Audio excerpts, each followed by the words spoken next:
Welcome back. I have to completely redo my video because a day after I published my first video to this channel, which described Charlene in all of her glory, I was informed by my child's teacher that even though this device to me was not that loud, when they were doing an audio test before the first day of remote school, that it had eaten all of the microphone sound into his Chromebook. So, what I had to do over a period of 2 hours while a batch was running, be able to move this made desk into another room. Now, truthfully, it didn't take much effort, but it was a true pain in the buttuckus. And, quite simply, education comes first. So what you have here is a standard Harvest Right small yield freeze dryer mounted on top of a standard Home Depot, actually defective countertop because there's a chip in the back, so I bought it for cheap. Mounted on a couple of 2x4s, as you can see, just so it can have enough structure and stability in order for it to work properly. Now, what you can see here is a black file holder down below, which I actually keep a couple of spare mason ball jars of the older type honey colored like black gold that came from Harvest Right, but that's all it is. So what we're going to do is we're going to allow the video to run through in its entirety, complete with the sound turned on. I had to reduce it because it's actually quite loud, so those who are thinking about purchasing one need to understand how truly loud it is. Now, all the modifications that I'm going to talk about in this video barely even register in comparison to the native sounds of the machine itself. So be wary that this machine will generate a consistent sound in full operation.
So now that you can hear and have seen my system, let's go over each part individually, shall we?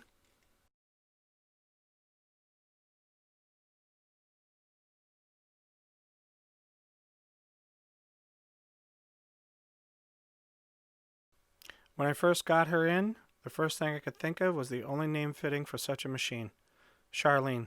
There are many like it, but this one is mine.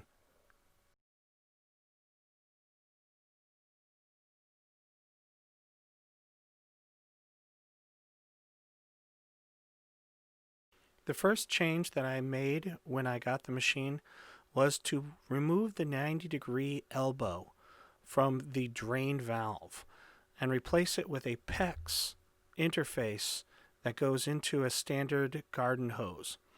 On top of that, I pipe wrapped it And on top of that, I also put in a clamp up above to keep the interface from moving or anything being bumped into it.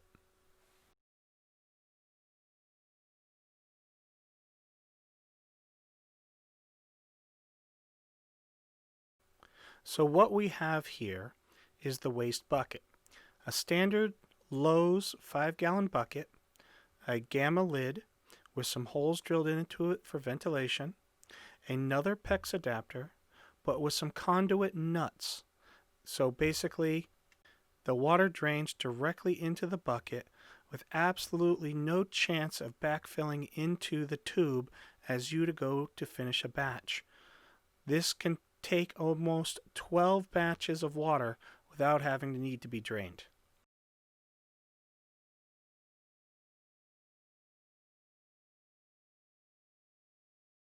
The first add-on I made after the drain valve was a small personal fan in the back of the motor, and what it did was to push cold air, or at least room temperature air, down the side of the motor. The motor has fins, and those fins carry the thermal energy outside. Now, a lot of people take their fans and they push it to the side of the motor. We do not want to do that. We want to engage the surface area of the fins as much as possible. So by having the fan in the back or in the front, it allows for maximum thermal transfer to the air from the fins on the motor. Of all of the time spent to retrofit the oil filtration system into the pump, the intake manifold took the longest. And the reason why is the acquisition of parts. The brass fittings, as you can see, were easily acquired from Lowe's and Home Depot. The aluminum interface, where it interfaced the oil fill port, took the longest to acquire because it was not readily available. In retrospect, a lot of people pointed out it was on Amazon, but I could not find it. Therefore, my fault. Found a nice company in Utah to send it off, and about 3 to 5 business days later, I received it, cranked it at the bottom, cranked it into the main interface, and it has worked perfectly ever since. Not a single leak when applying the pipe wrap tape. No greater than 3 turns, no less than 3 turns.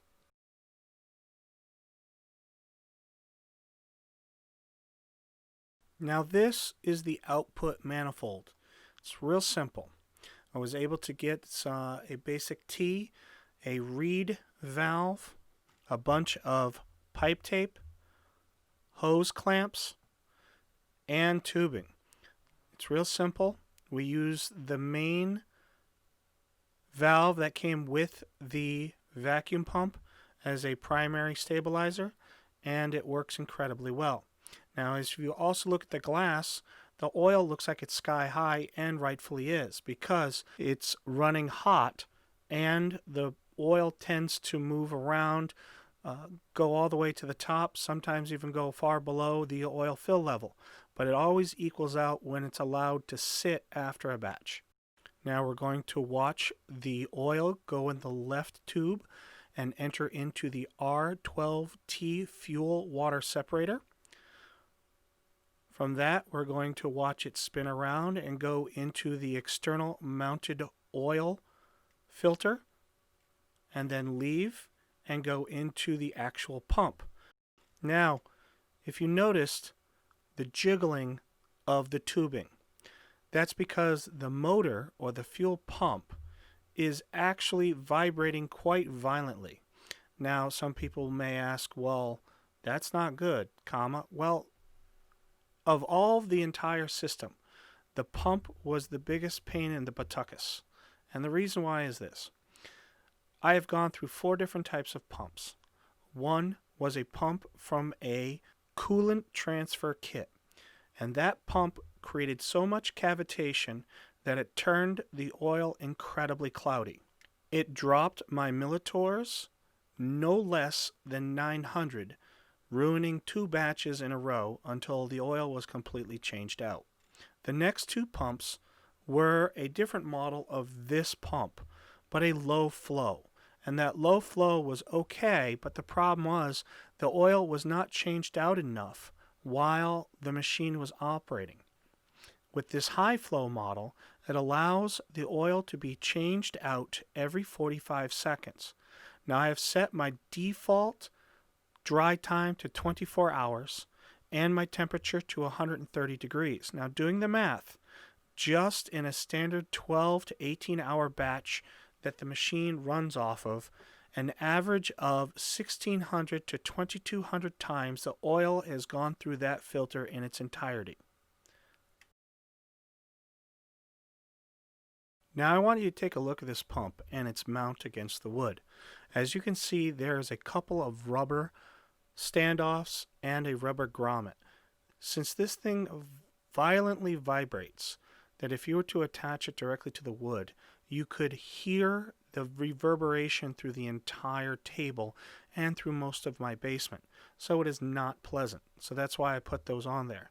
And as you can see with the vibration of the tubing, it gets quite intense.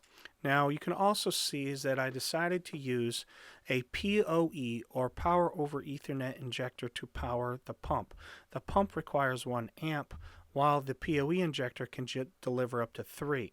So it was a perfect match. Now you're going to notice air bubbles, and that is because there is a leak in the fuel water filter. And you'll see in another video that it's leaking onto the floor. Now I want you to take a look at the clarity of that oil. The oil has gone through this machine about 48 batches. A little here, a little there, add in some, remove some, but the point is this. Look how clear that is. And that is why I installed the oil filtration system, because I do not have to change out the oil every 5 to 10 batches. It can just sit in there.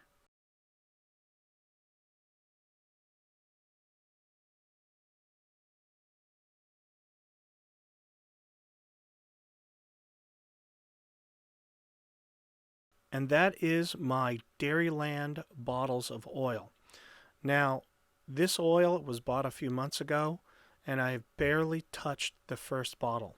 And there's a reason why, is because of this oil filtration system. Now, on top of that, the black gold oil in the back, a lot of people ask, why do you still have it? You don't even use it.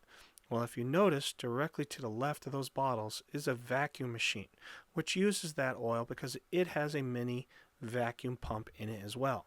So I keep that around even though it looks like it's probably going to be a 5 to 10 year supply. So let's talk about parts.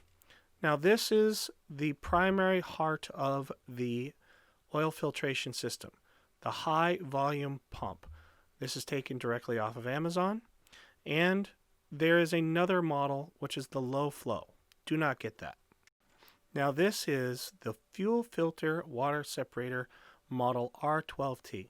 It is made by multiple individuals, but they're all generally the same. Now the brass fittings that come with it, the only things that I used were the stoppers. You can find them on Amazon as well. As you can see, it's about 26 bucks before shipping. Now here are some of the brass fittings that I also ordered off of Amazon. Now I actually double ordered because I also went to Lowe's and Home Depot, but here is just some of the parts and prices that I paid.